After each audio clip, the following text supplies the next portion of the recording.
जा रहे हो, नौकरी नहीं लग रही, सर्विस नहीं लग रही, तो महाराज तांबे के कलश में 11 बेलपत्र को रखा जाए और तांबे के कलश में 11 बेलपत्र रखकर उसमें 11 सफेद पुष्प को डाला जाए।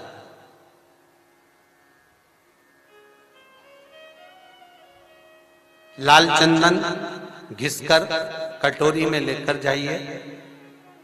प्रदोष के दिन, शुक्ल पक्ष का जो प्रदोष पड़ जाए उसके दिन शंकर के शिवलिंग पर लाल चंदन लपेटने से पहले शंकर की जो जलाधार,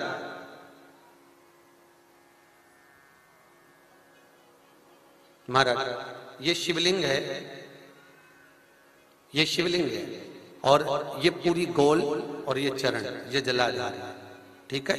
आपको पहले भी कहा है शंकर जी की पूरी जलाधारी में शंकर जी का संपूर्ण परिवार है। राइट जो चरण है जहां से पानी नीचे गिरता है वो गणेश जी का स्थान है, लेफ्ट कार्तिकेय जी का स्थान है, बीच में जो एक मोटी सी लाइन है वो अशोक सुंदरी का स्थान है। जहां पर शिवलिंग रखा हुआ है ये माता जगत जननी जगदम्बा का हस्त कमल है। शंकर भगवान को मां अपने हस्त कमल पर रखी हुई है। ऊपर से जो बूंद बूंद पानी जलाधारी से नीचे गिर रहा है ये शंकर भगवान की 5 लड़कियां हैं, जया, विषहरा, सामरीबारी, दोतली और देव। ये ऊपर से बूंद बूंद जल क्रीड़ा शंकर जी के साथ में करती हैं। शंकर भगवान का संपूर्ण परिवार जलाधारी में विराजमान है। शिव महापुराण कहती है, माता उमा का चरित्र कहता है, कोई एग्जाम में बैठ रहे हो, कोई कंपटीशन एग्जाम में बैठ रहे हो और चाहते हो कि मेरी नौकरी इसमें लगना ही चाहिए, तो लाल चंदन का लेपन आपको इस पूरी जलाधारी पर करना है। लाल चंदन का लेपन पूरी जलाधारी पर करना।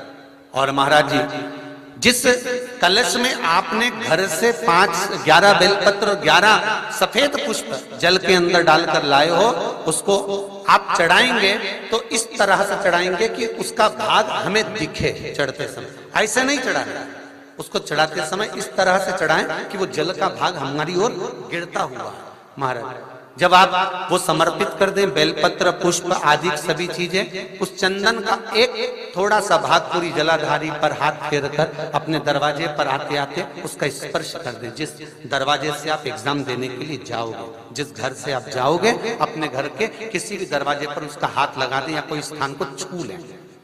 जिसको आप दरवाजे को खोलकर, दरवाजे को स्पर्श कर कर या दीवार को छूकर या अलमारी को छूकर, जिसको भी छूकर आप जाओगे उसका स्पर्श कर लेना।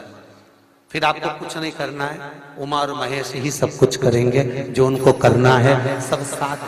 प्रदोष व्रत का नियम जो आप ले रहे हैं, प्रदोष व्रत को जो आप श्रवण कर रहे हैं उसको जरा ध्यान से सुनिएगा।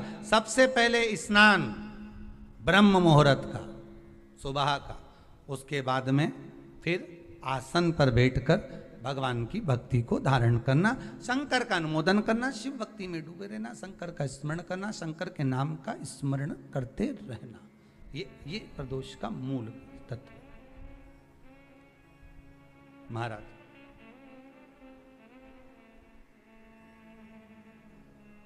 प्रदोष व्रत करने वाले को भोजन नहीं करना चाहिए, ध्यान दीजिएगा। फलाहार करो, उसमें भी नमक का सेवन मत करो। प्रदोष व्रत में नमक का सेवन वर्जित होता है। कारण क्या कारण होता है? उसका एक कारण माना गया नमक की वर्जितता। जिस समय पर एक नगर में एक ब्राह्मणी रहती थी, बहुत भाव से सुनिएगा, प्रदोष व्रत नमक को त्यागने का भाव। प्रदोष व्रत की किताब में भी मिल जाएगा आपको, आप पढ़ेंगे तो सुना होगा आपने। एक ब्राह्मणी रहती थी एक नगर में, उसका पति नहीं था, छोटा सा बालक एक साथ में रहता, छोटा सा बालक। अब ब्राह्मण के घर की धर्म पत्नी है,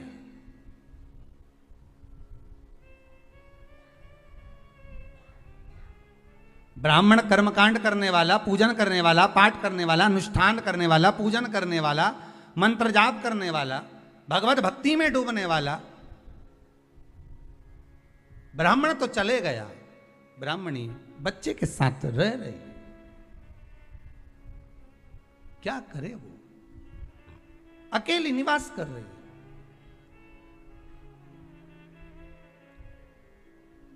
अकेली रह रही है। और ब्राह्मणी बच्चे के साथ भ्रमण करती रहती, घूमती।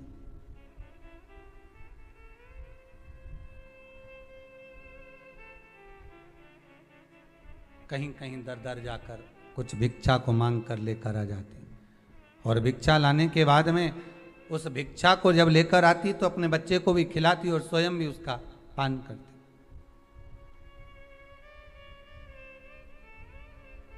एक दिन ब्राह्मणी भ्रमण करते करते प्रदोष काल के समय पर शिव मंदिर में प्रवेश करी।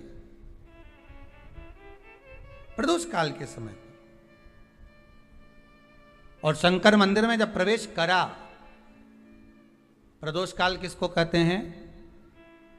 सूर्य अस्त हो रहा हो, रात्रि प्रवेश कर रही हो, दोनों का जब मिलन हो रहा हो वो प्रदोष काल कहलाता है। दोनों का जब मिलन हो रहा,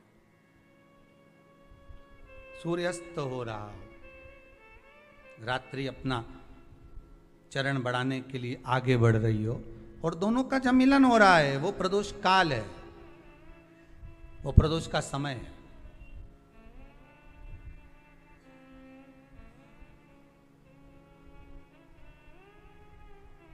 ब्राह्मणी मंदिर में प्रवेश कर रही। जब ब्राह्मणी मंदिर में प्रवेश करी, मंदिर के अंदर पहुंची, प्रदोष काल का समय था, प्रदोष का समय चल रहा था, और प्रदोष काल के उस समय में, प्रदोष काल के उस समय में जब ब्राह्मणी ने देखा कि कोई भगवान की भक्ति में लगा हुआ है, भगवान के रस तत्व में डूबा हुआ है, आज ब्राह्मणी के पास में कुछ पदार्थ नहीं है, अपने बच्चे का पेट भरने के लिए कोई सामग्री नहीं है, और कुछ आस लेके वो प्रवेश करिए, कुछ आस लेकर वो अंदर प्रवेश कर जाती है।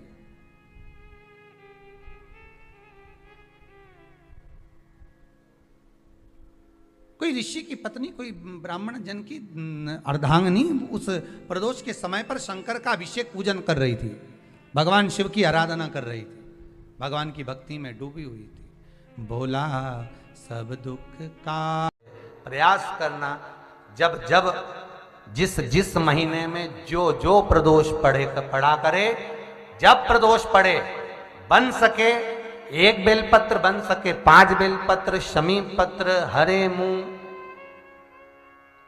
हरा मुंह, बेलपत्र, एक कलश के अंदर थोड़ा सा पानी लेकर 1 बेलपत्र, हरा मूंग, शमी पत्र डालकर और उसमें थोड़ा सा गुड़ डालकर भगवान शिव का स्मरण कर कर प्रदोष काल में, मान लो कोई काम आपका बहुत जरूरी है, बहुत दिनों से आप थक गए हैं, नहीं हो रहा, कर्जा बढ़ रहा है, धन नहीं आ रहा, व्यापार नहीं चढ़ रहा, या कोई समस्या बहुत प्रबल है, कोई एग्जाम में बैठ रहे हो, नहीं हो रहा, परीक्षा भी दे दी है, रिजल्ट आने ही वाला है, तो भी प्रदोष काल में, प्रदोष के समय वो जल, मूंग, समीपत्र और बेलपत्र और गुड़ का शंकर के शिवलिंग को समर्पित करना प्रारंभ कर दो।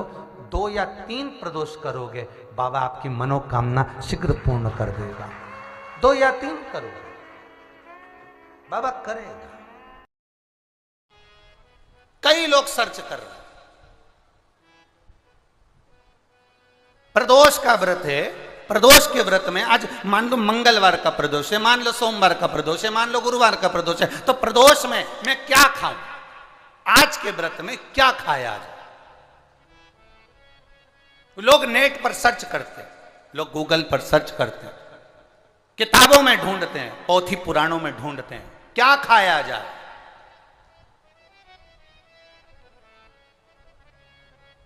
हम क्या खाएं जिससे भगवान हमारे व्रत को स्वीकार करे और हमारे व्रत को स्वीकार करे और हमें दर्शन दे। हम क्या खाएं? हमारा तो केवल इतना सा निवेदन है, किसी भोले व्यक्ति का, किसी गरीब व्यक्ति का धन मत खाओ, प्लाट मत खाओ, उसका पैसा मत खाओ। अगर तुमने उसका प्लाट नहीं खाया, उसका पैसा नहीं खाया, उस गरीब व्यक्ति का, उस भोले व्यक्ति को तुमने धोखा देकर कुछ अगर खा लिया तो समझ लो कि भगवान तुम्हें माफ नहीं करेगा। तुम कुछ खाओ चाहे मत खाओ, पर किसी सीधे, किसी भोले और किसी गरीब व्यक्ति का हक मत खाओ, तुम्हें व्रत का फल मिल जाए। सोमवार की अगर प्रदोष पड़ती है, बहुत ध्यान से सुनना महाराज, सोमवार की प्रदोष पड़ती है तो शंकर भगवान कैलाश पर निवास करते हैं। मंगलवार की प्रदोष पड़ती है तो शिव काशी में निवास करते हैं। बुधवार